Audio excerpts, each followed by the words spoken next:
Hola, muy buenas y preciosas tardes tienen aquí todos los que estamos gozando de esta maravillosa tarde entre primaveral e invernal en la Biblioteca Vasconcelos, en el norte de la Ciudad de México. Muy buenas tardes, días, noches, mañanas a todos los que nos siguen a través de nuestra transmisión en streaming en cualquier parte de este atribuladísimo planeta. Estamos en una nueva sesión del programa que estamos llevando a cabo con la Universidad Iberoamericana, Vivir con las Matemáticas, y hoy tengo el gusto de presentar a Dominique Brun Battistini, que en su origen es venezolana, pero como una buena venezolana se sabe adaptar y vive ya desde hace un buen rato en México. Es licenciada en Ingeniería Física, tiene la maestría en Ingeniería de Calidad y es doctora en Ciencias de la Ingeniería por la Universidad Iberoamericana. Desde 1993 se ha desarrollado como docente en las áreas de Física y Matemáticas en licenciatura y posgrado. Paralelamente ha llevado una carrera en la gestión de lo académico, ha elaborado con la Dirección de Cooperación Académica, la Dirección de Planeación, con las divisiones staff de la Vicerrectoría Académica y con la Rectoría de la Universidad Iberoamericana distintos trabajos. El título de esta conferencia es la representación gráfica en las estadísticas, buenas y malas prácticas. Y hablábamos mientras ustedes nos veían un poco sobre la importancia de las estadísticas, la importancia, pues que es una importancia muy, muy alta para todos los que tenemos pues prácticamente un trabajo en la industria, en la función pública y en muchísimas cosas. Es realmente fundamental. A mí en particular, como director de esta biblioteca, me interesa muchísimo conocer quiénes son las personas que vienen acá y cómo podemos construir un índice de satisfacción, cómo podemos saber a qué vienen, qué pasa en su mente, de dónde vienen, etcétera, etcétera, etcétera. Y bueno, este es uno de los usos más simples, pero bueno, ya se verá acá cómo las estadísticas nos pueden servir o no, depende de si son buenas o malas prácticas, para entender mejor cualquier objeto de estudio. Sin más, le agradezco muchísimo a todo el equipo de la Universidad Iberoamericana, a ustedes por su reiterada presencia en este lugar, a los que nos siguen en streaming, al equipo de televisión educativa que filma estas conferencias y que nos permite después ponerlas en nuestro acervo, y por supuesto a la doctora Dominique Brun Battistini. Tiene todo el micrófono y mi bendición. Muchísimas gracias. Gracias. Chao, bonita. Gracias.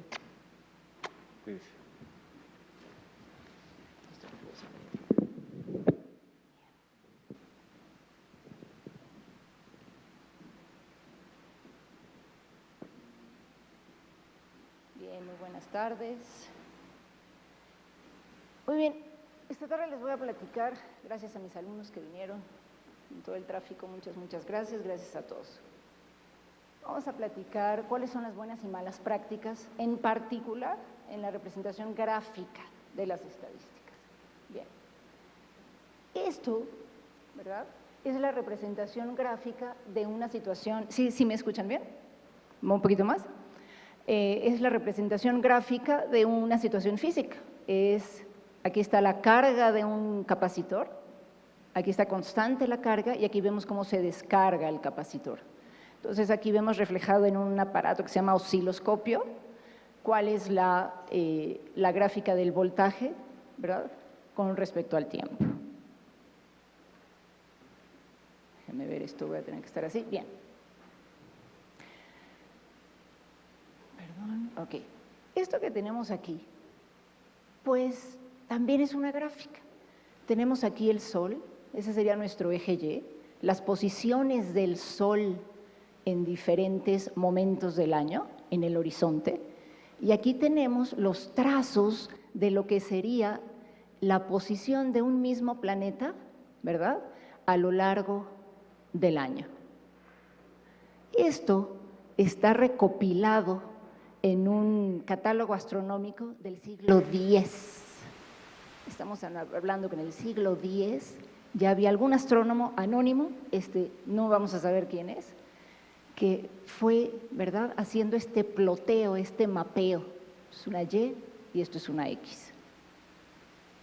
Bien, vamos para el otro lado. Entonces, yéndonos un poco a la historia de la representación gráfica, vemos que de 1500 a 1600, porque bueno, esto del siglo X fue una cosa excepcional, arranca propiamente entre 1500 y 1600 con mapas, ¿verdad? Los mapas son efectivamente una representación gráfica de datos y algunos diagramas sencillos. Estos segmentos verticales que vemos aquí nos hablan de la densidad, ¿verdad?, de la cantidad de descubrimientos que se han hecho en cuanto a la representación gráfica. De 1600 a 1700 empieza a desarrollarse la teoría de medición, hay cada vez más mediciones con aparatos físicos y empieza a haber la necesidad de graficar estas constantes. De 1700 a 1800 arrancan, ¿verdad?, las nuevas formas gráficas, gráfica de barras, gráfica de pie, que son los diagramas de sectores, ¿verdad?, gráficas en 2 dimensiones, otro tipo de gráficas. Y definitivamente entre 1800 y 1900 arranca lo que sería la época más fructífera, ¿no? En particular, de 1800 a 1850 empieza lo que llaman el periodo moderno y los años dorados entre 1850 y 1900. ¿Sí? Entre 1900 y, ¿qué será?, 1980, lo llaman, no estoy muy de acuerdo, pero lo suelen llamar los años oscuros. Se refiere a que no hubo gran innovación en la representación gráfica, no que no se usara, pero no hubo innovación en cuanto a la investigación de nuevas formas de representación gráfica. En 1980, 2000 hay un resurgimiento y actualmente del 2000 a lo que vamos se han puesto muy de boga las representaciones gráficas en más de 3 dimensiones, ¿no? Son representaciones gráficas en multidimensionales donde se utilizan unas coordenadas ahí extrañas que se llaman coordenadas paralelas y de eso no voy a hablar la tarde de hoy. Bien, algunas definiciones. Definición matemática, ¿verdad? La gráfica de una función es un conjunto de pares ordenados. Eso de pares ordenados se refiere a que mi entrada, mi input, ¿verdad?, son unos números reales. Y la salida, pues es una función. Por eso esto está en 2 dimensiones, ¿verdad? Tenemos el eje Y y el eje X. La función representada aquí es f de x igual a e a la menos x al cuadrado. Es una función gaussiana, ¿verdad? Una función exponencial. Bien. Si la función es continua, ¿qué quiere decir continua? Que para todos estos valores reales siempre va a haber un valor de f de x, ¿no? Si esto es así, entonces la función es continua. Fuera discontinua si llega hasta aquí y de ahí se salta y arranca otra vez por aquí, por ejemplo, ¿no? Entonces, si es válida para cualquier valor real, tenemos que esta es una función continua. Fuera discontinua si para algunos valores aquí no estuviera definida la función, ¿sí?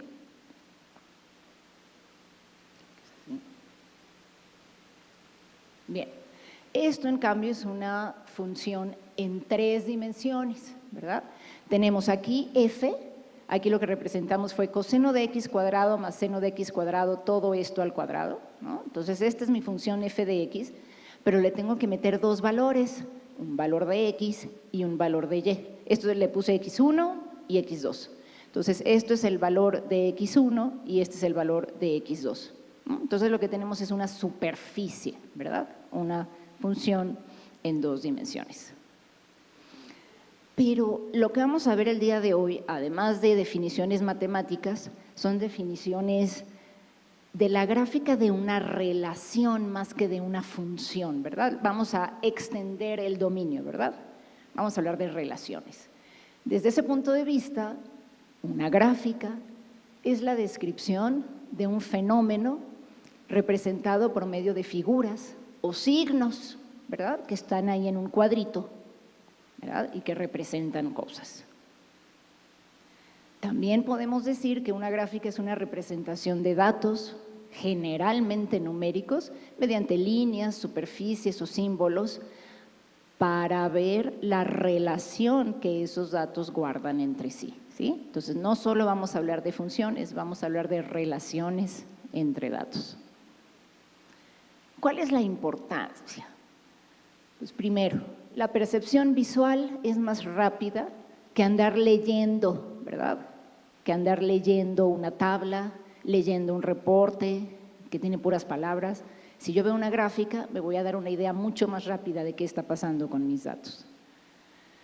Las representaciones visuales de datos, por lo general, se entienden sin necesidad de hablar el mismo idioma, ¿verdad? Se rompen las barreras del idioma, ¿sí? Retratar datos de manera gráfica revela patrones difíciles de detectar de otra manera. Si yo tengo una gráfica de barras, una gráfica de línea, yo voy a poder rápidamente, si eso va subiendo, va bajando, si subió y bajó, si bajó y subió, ¿sí? Va a ser mucho más rápido verlo en una gráfica. Y nos lleva de lo específico a lo general, ¿verdad? En lugar de estar viendo un pedacito, una banda de la tabla, estoy viendo todo el universo, ¿no? Todo el tiempo durante que lo medió, todos los valores posibles para una medida. El arreglo visual nos puede contar una historia, en el sentido literal de la palabra, ¿eh? O sea, nos puede contar la realidad, nos puede platicar cómo es la realidad, o nos puede contar un cuento, ¿verdad? El cuento del que quiera hacer la gráfica, ¿verdad? El cuento como uno lo quiera contar. Bien. Ahora, el propósito de la presentación gráfica de datos es el comunicar, esto es muy importante, comunicar información de manera clara y precisa. Si no hacemos eso, no estamos usando bien las gráficas, ¿sí? Es comunicar información de manera clara y precisa. Bien, en particular las gráficas estadísticas, ¿para qué se usan? Bueno, pues cuando se realiza un estudio estadístico, por ejemplo, aquí el director me comentaba que hicieron una encuesta acerca de los usuarios de la biblioteca, ¿no? O sea, una vez que tenemos todos esos datos, necesitamos procesarlos. Y la primera ojeada que se les da es justamente una ojeada descriptiva, es decir, cuál es la media, la moda, la mediana, si los datos históricamente han subido, han bajado, hay más usuarios de la biblioteca, hay menos usuarios de la biblioteca, qué servicio de la biblioteca usan más, etcétera. Para esto tenemos que arrancar con qué tipos de datos tenemos. Vamos aquí a diferenciar 2 tipos de datos. Los datos numéricos o cuantitativos, ¿verdad? Es cuando nos preguntan, por ejemplo, Entonces, datos numéricos puede ser el número de usuarios que entran a la biblioteca, puede ser la edad de los usuarios de la biblioteca, ¿sí? Puede ser la estatura de los niños de primaria, puede ser el peso de pacientes con bulimia o anorexia, Esos serían datos numéricos, ¿sí? Y con los datos numéricos o cuantitativos podemos elaborar estos tipos de gráficas en 2 dimensiones, en 3 dimensiones, como las que les acabo de mostrar. Se pueden hacer diagramas de barras y columnas, se pueden hacer histogramas, se pueden hacer polígonos de frecuencia. Y si los datos son categóricos, entonces podemos hacer igualmente diagramas de barras y de columnas y podemos hacer otros, como por ejemplo los diagramas de sectores, son muy frecuentes con datos categóricos, polígonos de frecuencia y histogramas también. Y hay una variedad de gráficas, por ejemplo los pictogramas, cartogramas, mapas, pirámides poblacionales, etcétera. ¿Bien? ¿Qué son esos datos categóricos? Son aquellos datos como por ejemplo en las encuestas donde les preguntan, ¿está usted satisfecho, poco satisfecho, totalmente insatisfecho? Esos datos, que no son números, son categóricos, ¿verdad? O por ejemplo, ¿qué le pareció, no sé, la comida? Muy buena, buena, mala, regular. Bueno, regular, mala. Eso es un ejemplo de datos categóricos, ¿no? Entonces se procesan de una manera diferente. Bien, vamos con un ejemplo de datos numéricos en 2 dimensiones. ¿Qué cosas hay que tener ahí en cuenta? Pues en el eje Y y en el eje X tenemos que identificar qué es lo que estamos graficando, ¿verdad? Tiene que tener un título, la gráfica, tiene que tener una escala adecuada. En este caso tenemos los años de 1984 a 2004, son estos datos. Estos son los datos de pruebas de lecturas, de comprensión de lectura que se hacen generalmente a los estudiantes, en particular cuando van a entrar a las universidades. Entonces aquí tenemos de 1984 a 2004. ¿Qué podríamos decir aquí? Pues que arrancamos hace 20 años, ¿verdad? Con un puntaje que llegaba apenas a los 290. Tiene un máximo en 1990 y ahí hay un franco deterioro, ¿verdad? Y bajan los índices a un punto en el que nunca antes había estado, ¿no? Podríamos resumir eso como conclusión de esa gráfica. Pero ¿qué tal si tomamos unos añitos más atrás, como unos 15 años más atrás, y arranco de 1971? La historia definitivamente es diferente, ¿verdad? Entonces, vale la pena tomar un rango mayor en el tiempo. A lo mejor no encontramos nada diferente, entonces podemos volver a recortar nuestra gráfica, pero sí es importante tener siempre ese margen y tener valores en un tiempo bastante amplio. Aquí, por ejemplo, de 1971 hasta el 2004, vemos primero que el valor en 2004 no fue el único a lo largo de estos años, ¿verdad? Digamos que regresamos al valor inicial de 1971. Y vimos como de 1971 a 1990 fue subiendo constantemente el índice de lectura, ¿no? Entonces habría que ver qué políticas se establecieron durante estos años que lograron, ¿verdad?, incrementar este índice. Y luego, ¿qué pasó de 1990 a 2004? Donde hubo un decrecimiento de ese indicador, aunque lo que habría que ver aquí también son estas pendientes, ¿verdad? Estas pendientes de las rectas son diferentes. Aquí es mucho más abrupto y aquí también, lo cual quiere decir de que el cambio fue mayor entre 1990 y 94 y entre 1999 y 2004 que entre 94 y 99, ¿sí? Aquí permaneció más o menos estable el indicador. Entonces, esos son los tipos de análisis que tenemos que hacer. Bien. Haciendo un poquito de historia, les voy a estar pasando lo que hacemos actualmente y también remitirnos a la historia. Es una gráfica que sí se considera una gráfica de línea, realizada por Joseph Priestley en 1765. Este señor es un escocés al que se le atribuye el descubrimiento del oxígeno, aunque parece que alguien lo descubrió antes, que era Wilhelm, ¿sí? ¿Qué hizo este señor? Bueno, este señor tomó figuras de la historia representativas, ¿verdad?, muy importantes. Fíjense nomás, de 1200 antes de Cristo a 1800 después de Cristo. Esta tabla, que él llamó Relato Biográfico de la Humanidad, tiene más de 2000 nombres, ¿no? Y sí se considera una gráfica en el sentido que hizo el esfuerzo de, primero, tener una línea en el tiempo, ¿sí? O sea, ahí van los años. Y también en su eje Y tenía categorías. Por ejemplo, aquí aparece Men of Learning, sería pues pensadores, ¿verdad?, que tenían una jerarquización también. O sea, puso arriba a los jerarcas y abajo, perdón, arriba a los pensadores y abajo a los jerarcas o jefes de Estado. O sea, sabía lo que estaba diciendo, ¿verdad?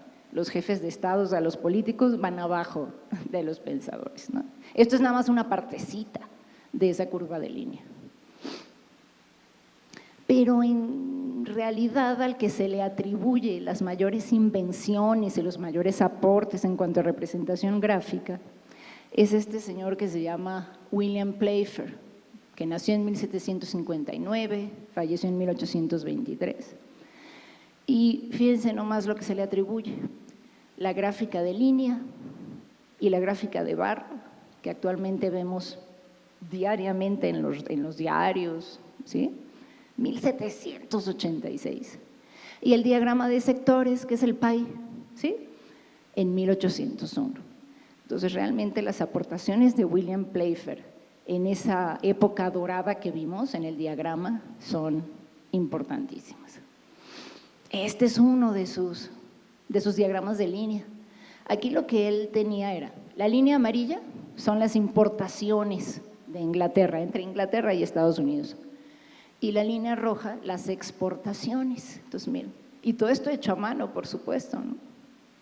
No como mis alumnos que me dicen, pero si ya todo lo hace Excel, ¿verdad?, con un teclazo. No, esto hecho a mano, esto debería estar en un museo, ¿verdad? Entonces, exportaciones, aquí las exportaciones están por arriba de las importaciones, entonces aquí él puso el balance, ¿verdad?, está a favor de Inglaterra. Y aquí el balance, aquí también, ¿no? Aquí tenemos balances a favor de Inglaterra y aquí tenemos un balance negativo porque las importaciones fueron mayores que las exportaciones. Bueno, una chulada, ¿no?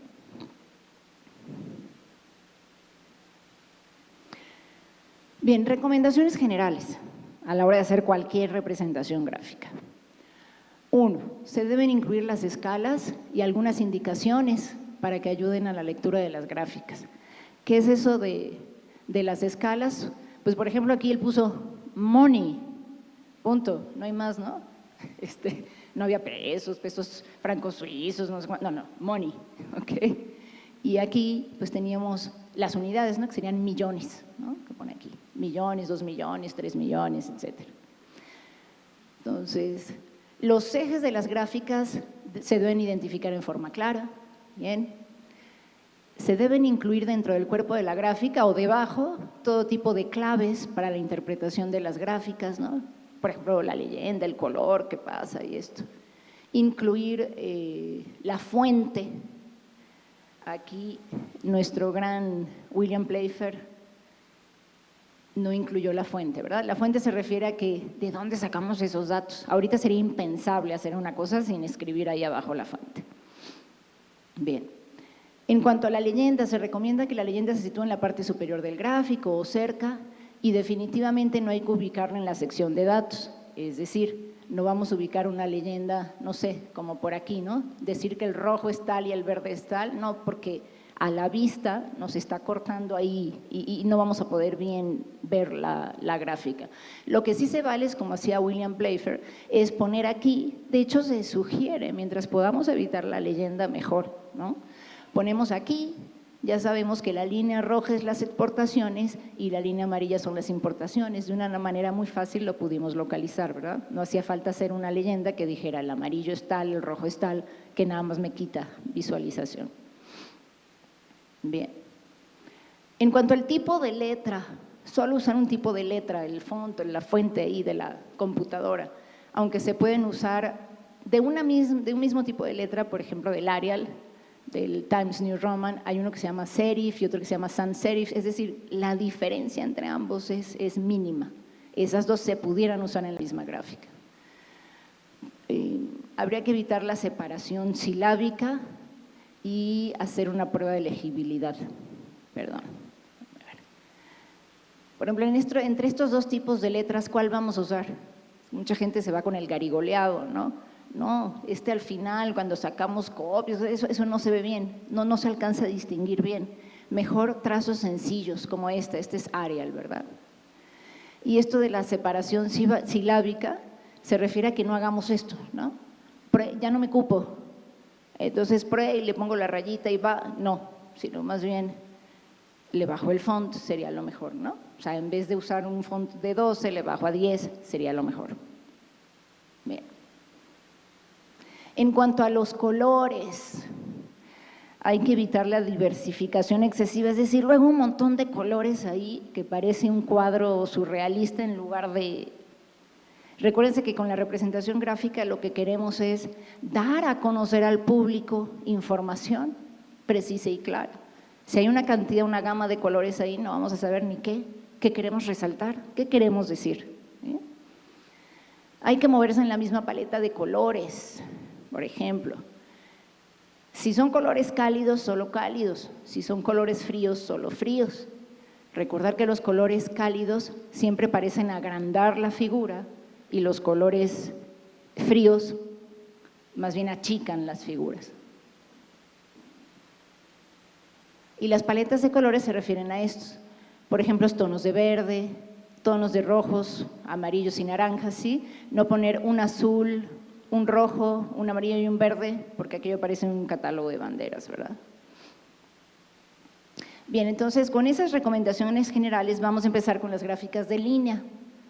La línea en sí debe ser lo suficientemente gruesa, o sea que ni tanto que queme al santo ni tampoco que no lo alumbre, ¿verdad? No una línea fina, tan fina que no se logre apreciar, pero tampoco una línea tan gruesa que impida ver picos o valles, ¿verdad? Que son los cambios que queremos justamente hacer notar. En las gráficas de línea conviene usar solo la variable X numérica, es decir, por ejemplo, años, las variables tiempo en general, distancias, sería lo mejor. Y es particularmente útil con líneas temporales o series de tiempo. ¿Bien? Esta aquí, por ejemplo, ¿qué hicieron? Vamos a tratar de entender. De este lado pusieron las ventas en miles de pesos durante los meses de 2014 en distintas regiones del país, ¿verdad? La hicieron en 3 dimensiones. La azul es del norte, roja del sur, verde del este, morada del oeste.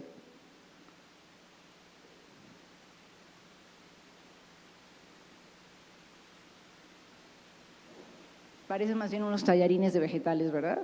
Eso no se entiende, eso es una gráfica mal hecha, ¿verdad? Hay una tendencia a decir, si hago la gráfica en 3 dimensiones se va a ver pues mucho mejor. No se entiende nada, eviten las gráficas en 3 dimensiones. ¿Sí? Bien, aquí hay otro error, ¿y cuál es? Sí está indicado aquí en el eje Y, el eje X, tiene su leyenda, tiene su título, tiene la fuente, pero ¿qué pasa aquí? Pasa que estos puntos que son, estos marcadores que les pusieron, impiden aquí ver qué pasa, impiden aquí ver qué pasa, ¿sí? Lo mejor sería no poner marcadores o modificar el tamaño de esos marcadores, ¿verdad? Porque me está impidiendo ver. Si nosotros queremos mentir con estadísticas y queremos dejar nebuloso lo que pasó en el 2002, esta gráfica nos serviría, ¿sí? Estamos ocultando información. Mucha gente… Bueno, yo soy de la idea de que no es tanto que se quieran mentir con estadísticas, es que por ignorancia o malpraxis se publican cosas así, donde realmente no nos están dando, no nos están dejando ver la información, ¿sí? Bien, por ejemplo aquí, ¿cuál sería el error? Bueno, tiene la fuente, tiene esto, pero la leyenda está aquí, ahí en el medio. Aunque no tapa ninguna gráfica, ninguna línea, la verdad no sabemos si las dos líneas que hay que ver son estas o la que hay que ver es esta, y por ahí hay una línea punteada. Entonces, evitar poner la leyenda ahí. Ahora, diagrama de barras y columnas.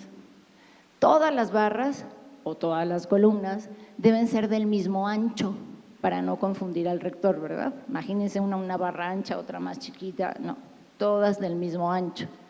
Y los espacios entre barras o columnas deben ser igual a la mitad del ancho de las barras. Es una regla de oro.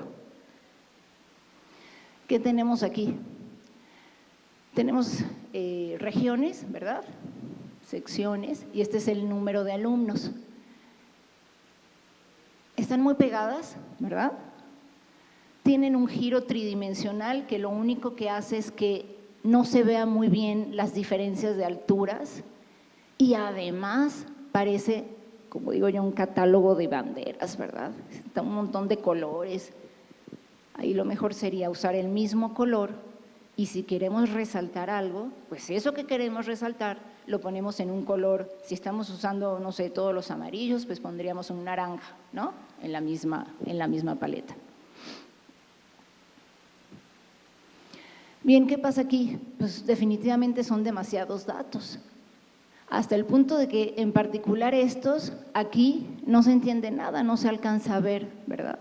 Entonces, si tenemos tal cantidad de datos, valdría la pena agruparlos. Estos son estados, a lo mejor los estados del norte y los estados del sur, y hacer dos gráficas, porque una gráfica así, pues estás ocultando información. ¿Por qué? Porque no se logra leer, porque no se logra ver lo que estamos haciendo ahí. Este es de Wall Street Journal, 2010, ¿no? Una revista muy reconocida. ¿Cuál será el error aquí? ¿Qué pasa aquí? Tiene la fuente, están identificados los ejes, tiene el título, pero ¿qué pasa aquí? ¿Cuál es mayor, cuál es menor? ¿No? Todos están más o menos parejos. Entonces, ¿para qué hacemos una gráfica así? Ahí lo que está mal es la escala, ¿verdad? Si usamos otra escala, podríamos ver que este efectivamente es más alto, este como que no se ve bien si está a igual altura que este o no, y este a lo mejor está de verdad mucho más pequeño que los otros. Entonces, cosas así no sirven para nada. Aquí tenemos dos maneras de presentar la misma información. Tenemos un dólar fuerte y un dólar pequeño. Tenemos un peso grande, un peso fuerte, un peso pequeño. Eso sería más bien ejemplo de un pictograma, ¿verdad? Tenemos unos dibujos que están representando algo. Pero lo que siempre debe hacerse en esos casos es que si el valor del dólar, por ejemplo, aquí es del doble que el valor del dólar aquí, entonces esta figura debería tener un área del doble de esta figura. No nada más poner ahí unos dibujos a como Dios me dé a entender, nada más que uno mayor que el otro, no. Tiene que guardar una proporción, ¿sí? Lo mejor en este caso sería simplemente hacer una gráfica de línea. Aquí tenemos de 1958 a 1978 cómo bajó el valor del dólar. Bien, las gráficas de barras también se pueden hacer seccionadas, como aquí, por ejemplo. Tenemos que comunicación, estas son unas carreras en una universidad, y tenemos la ocupación de salones en mañanas y tardes. Esto además es muy visual, ¿verdad? Para aquellos que tienen que tomar las decisiones, ¿no? Entonces, comunicación ocupa 206 salones en la mañana y 194 salones en la tarde.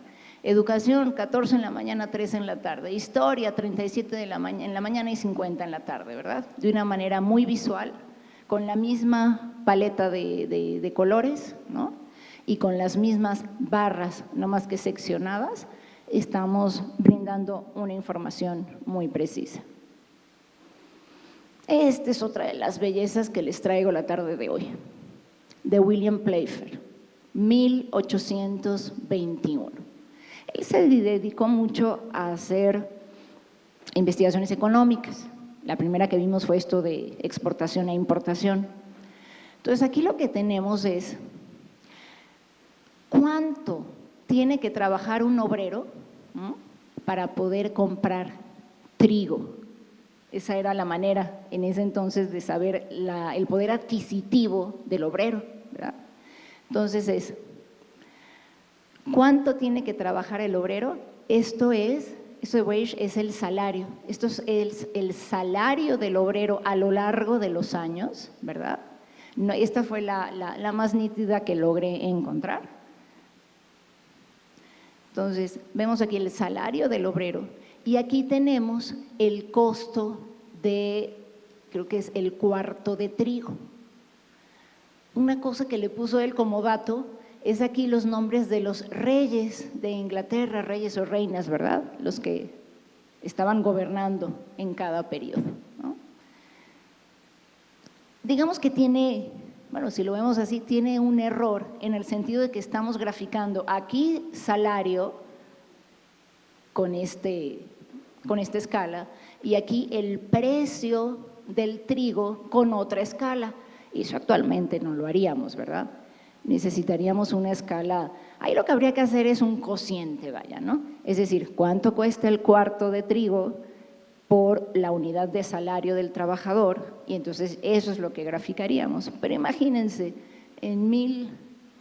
¿cuándo fue esto? 1821, verdaderamente se me hace una joya, ¿verdad? Lo que representa ahí. Y además su preocupación, ¿no? Siempre su preocupación de que en su natal Inglaterra pues siempre se viviera mejor, ¿no? Bien, diagrama de sectores, son los PIEs, famosos PIEs. Bueno, permite ver distribución interna de los datos que representan un hecho en forma de porcentajes.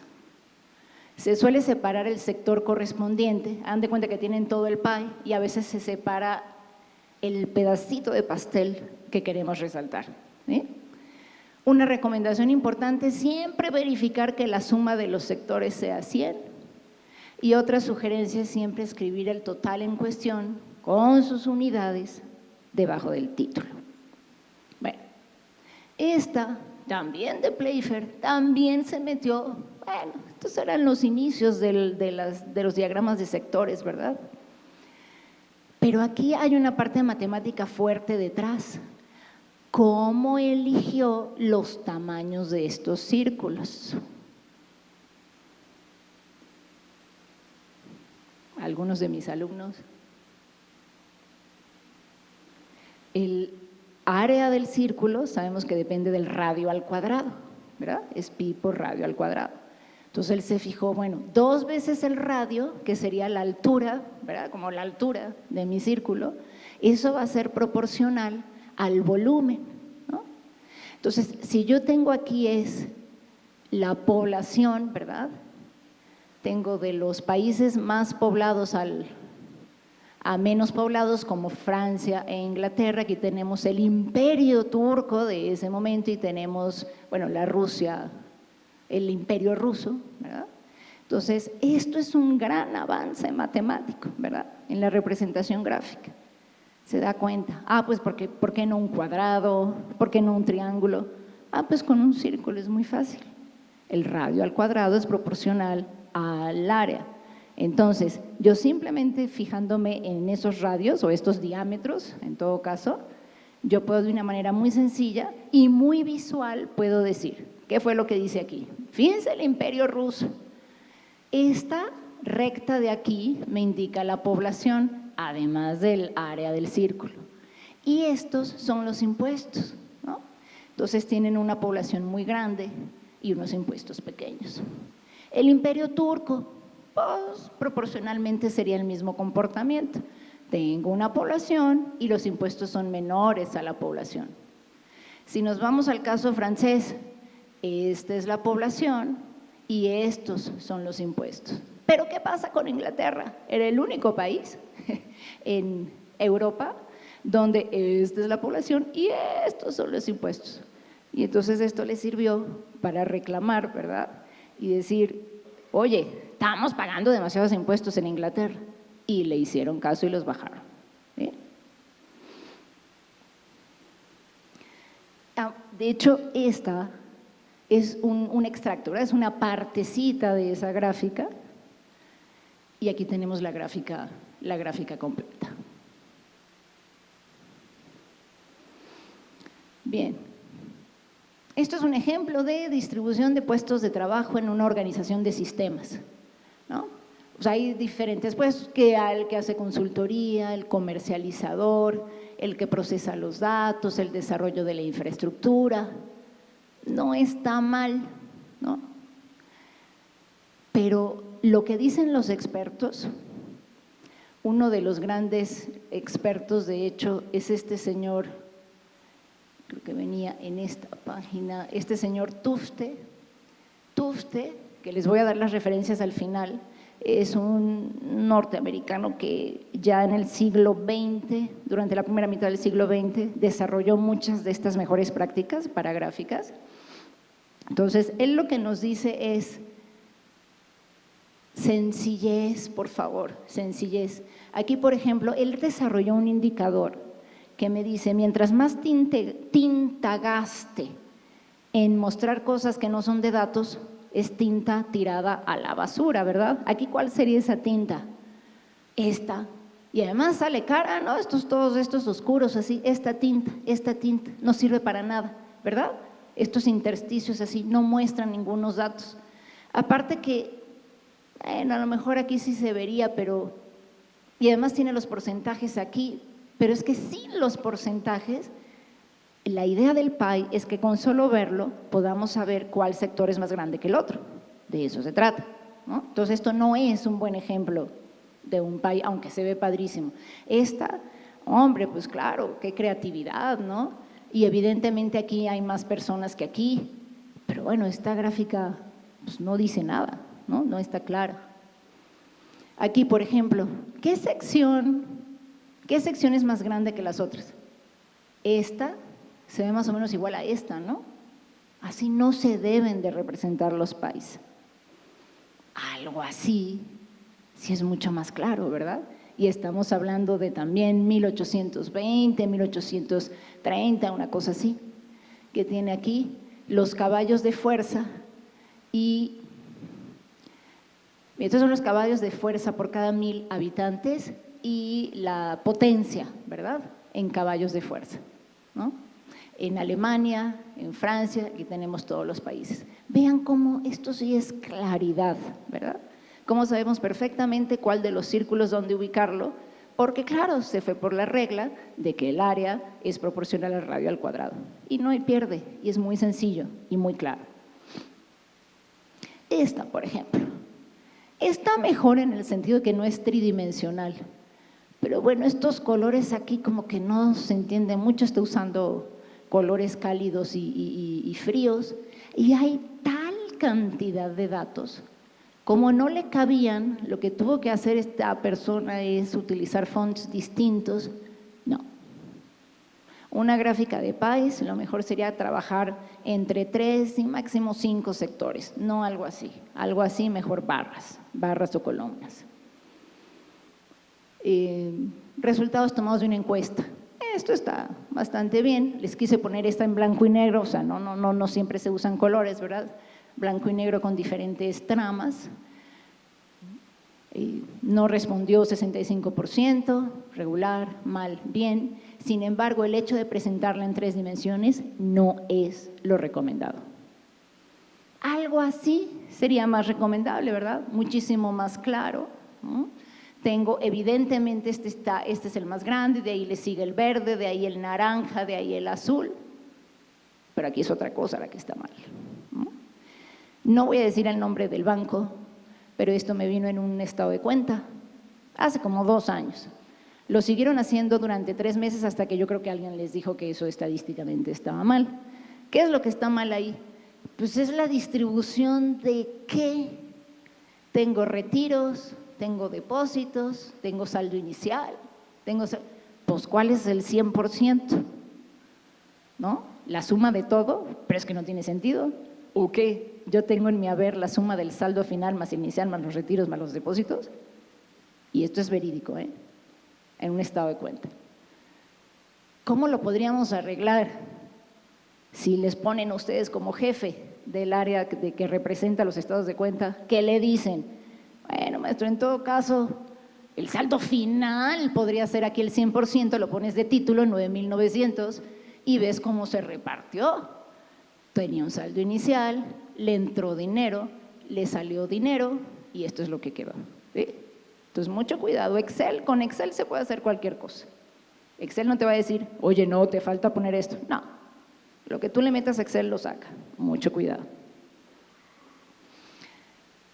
Estos son gráficas que hizo una gran amiga que estaba haciendo un estudio acerca de la intención de los docentes en cuanto a estudiar un posgrado, ¿verdad?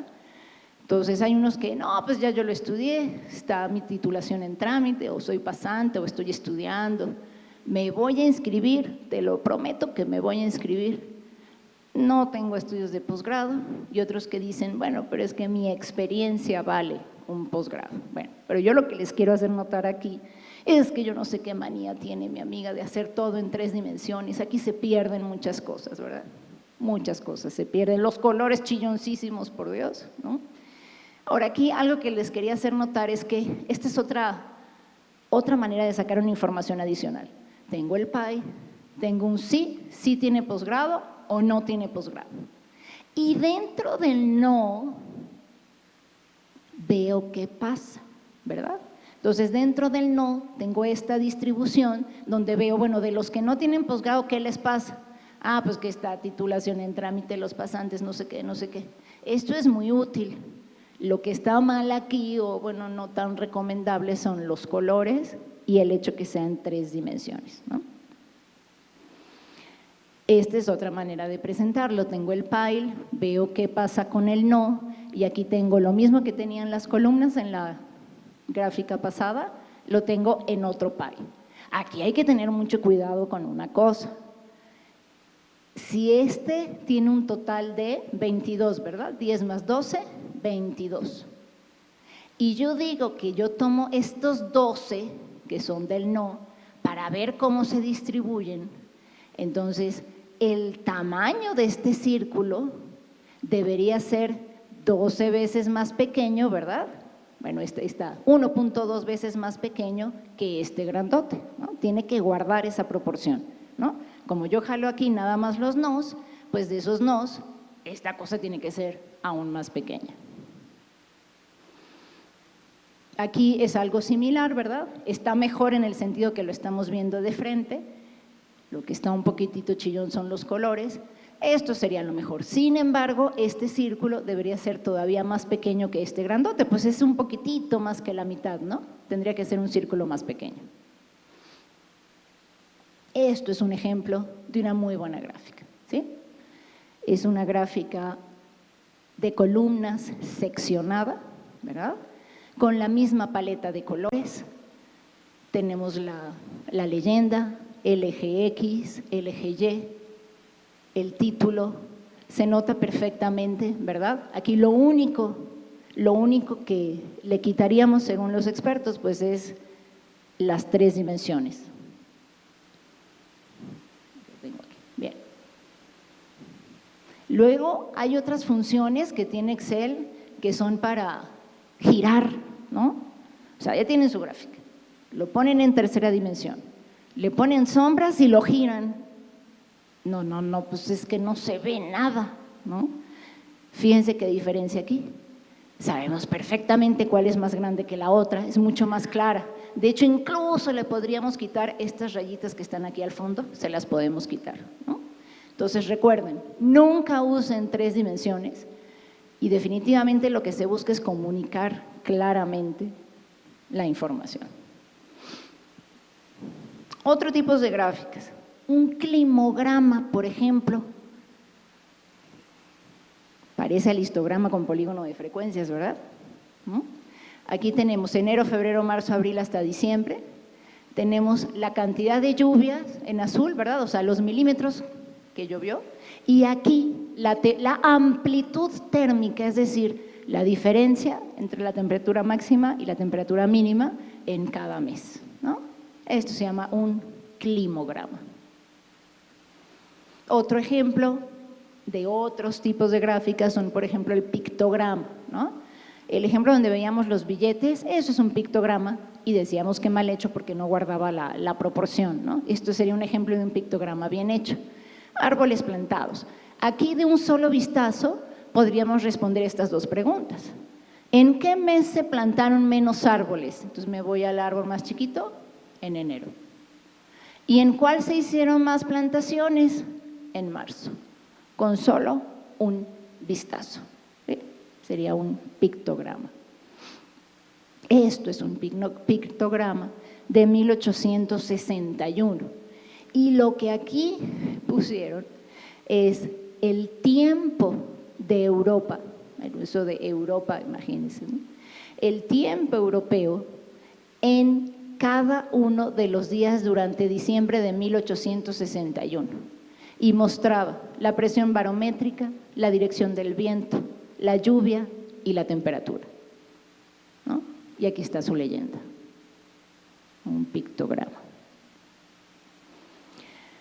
Pirámide poblacional es otro tipo de representación gráfica. Sirve para analizar cómo va evolucionando con respecto a su edad una población determinada. Esto es un ejemplo de una perfectamente buena gráfica. Es del INEGI, Censo General de Población de 1990. Aquí tenemos las edades, desde 0 hasta 85 y más. Aquí tenemos los hombres y aquí tenemos las mujeres, ¿no? Pirámide poblacional. Y este es un ejemplo de una, no es pirámide poblacional, pero sí tiene el mismo principio, realizado en 1890. ¿Qué fue lo que hicieron aquí? En cada estado, en Estados Unidos, ¿no? Imagínense ahí es donde estaban poblando el oeste, ¿no? Entonces lo que estaban viendo aquí es cuántos inmigraron y cuántos emigraron, cuántos inmigraron y cuántos emigraron, por estado, ¿verdad? Por estado. Inmigración, emigración, inmigración, emigración. 1890. Otro tipo de representación gráfica son los cartogramas. Son mapas en los cuales a través de sombreados queremos resaltar alguna cosa, puede ser mayor densidad poblacional, mayor densidad de migración, mayor densidad de religiones, de razas, ¿no? Aquí en particular son del INEGI también. Aquí está el porcentaje de nacidos vivos con bajo peso por entidad federativa y los macrosómicos, es decir, los que tienen demasiado peso, ¿sí? Entonces tenemos un código de colores y se ve de una manera gráfica muy rápida y muy sencilla qué es lo que está sucediendo en el país. Esto es otra de las chuladas que les traigo. Es un cartograma realizado en 1826, donde fíjense, coloreó en más oscuro, es una escala de grises, coloreó en más oscuro aquellas provincias francesas donde había mayor número de iletrados, ¿no? De analfabetas, y con valores cada vez más claros, por aquí debe estar París, no veo bien, aquellas zonas donde había más gente letrada, ¿no? Y de hecho se llama, este famoso mapa se llama mapa de la Francia oscura y de la Francia iluminada, pero no tanto en cuestión de colores, sino que oscura en el sentido del oscurantismo, ¿no? De que no sabían leer y escribir, e iluminada en el sentido de que ahí sí la gente sabía leer y escribir y era estudiada, ¿no? Aquí tenemos uno de los primeros cartogramas, 1826. Bien, con colores, pues esto es un ejemplo de el catálogo de banderas, como les comentaba, ¿verdad? no sé si decirles, pero bueno, tuve durante 10 años un jefe que le encantaba hacer eso.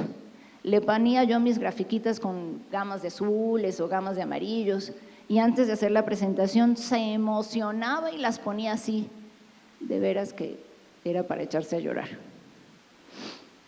Algo así es lo que hay que presentar, ¿verdad? Gamas de azules, ¿no? Aquí tenemos trabajadores agropecuarios, y tenemos en azul oscuro los hombres, en azul claro las mujeres, ¿no? Esto es una gráfica del INEGI también. Aquí también estadísticas de mortalidad. ¿Sí? Esto es una gráfica de la distribución de población por edades, aquí en México. A veces se le suele agregar una cosa que se llama TAC, que es la tasa anual de crecimiento compuesto, que me dice qué tan rápido va creciendo el segmento de población, ¿no? Aquí el que tiene el mayor TAC es 3.58, entre 45 y 54 años, claro, porque cada vez hay más personas con mayor edad. 4.27, perdón, sería el mayor. Sí, 35 a 44 años. También pueden haber barras así hacia abajo, ¿eh? Esto es un estudio que hicimos para una editorial. Este es el estado de resultados. Entonces, las ventas netas, 106 millones, el costo de ventas, 107, la utilidad bruta, pues casi cero. Gastos operativos, menos 102, ¿no? Entonces, también puede haber barras positivas y barras negativas. Al final, el resultado neto era positivo porque había una transferencia, o sea, una subvención del gobierno, ¿sí? Aquí también, barras positivas, barras negativas, ¿no? Otra manera de representarlo con columnas o con barras es así, se va construyendo. Aquí lo que tenemos es el precio de la tapa de un libro y vemos cómo se está componiendo. Se compone del costo editorial, 60, costo industrial, estos son millones de pesos, 40, costo estándar, 100, regalías, gastos de administración, descuento, margen. Todo eso sumado, es decir, si yo pusiera todas estas una arriba de la otra, me da esta columna, ¿no? Es una manera muy gráfica de decir cómo se compone el costo de producción de un libro. Bien, estas son gráficas que se llaman gráficas de burbuja.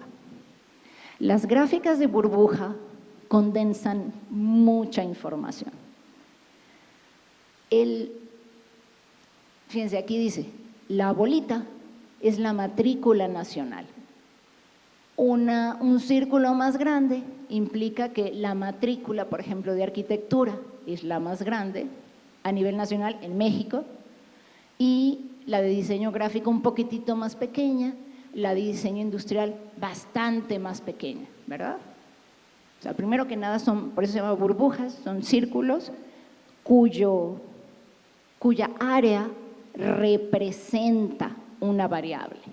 Y además tenemos nuestro eje Y y nuestro eje X. En el eje Y tenemos el crecimiento nacional, o sea, una cosa es que arquitectura tiene una burbuja grande porque hay mucha gente estudiando arquitectura, ¿no? Pero está en este lado, crecimiento nacional entre 0 y 2%. Quiere decir que aunque ahorita la bolita es grande y hay mucha gente estudiando arquitectura, está creciendo muy poco. O sea, cada vez va a haber, no menos gente, simplemente no va a haber crecimiento. La bolita se va a permanecer igual, ¿no? Y aquí tenemos la participación en el mercado.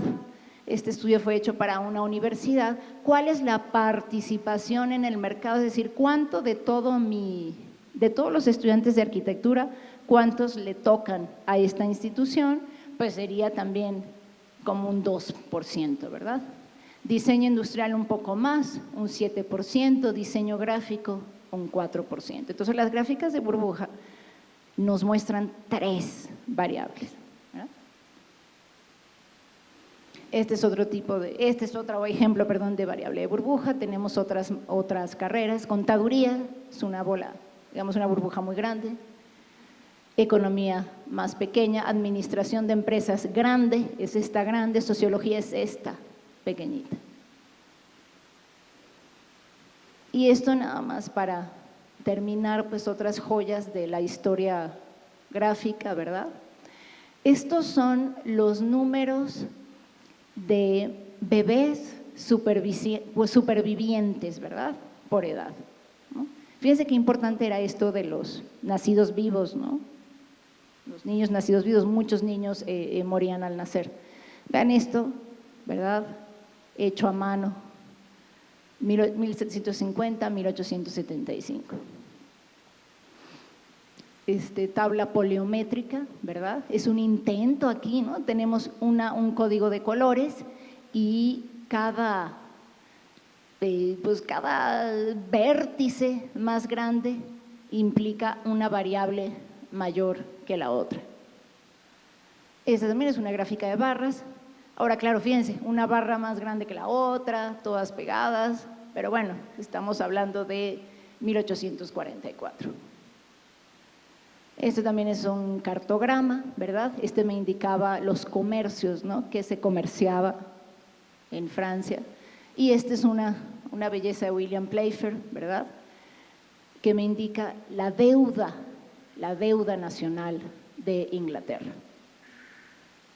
Esto es tema ya para otro estudio, que son las regresiones, ¿no? O sea, la verdad, William Playfair fue un genio en su época, porque no solo aquí representó en una gráfica de línea, eje Y, eje X, aquí tenemos los años, aquí tenemos el costo laboral de sembrar y recolectar el trigo, sino que además con esta línea roja hizo una aproximación por mínimos cuadrados, ¿verdad?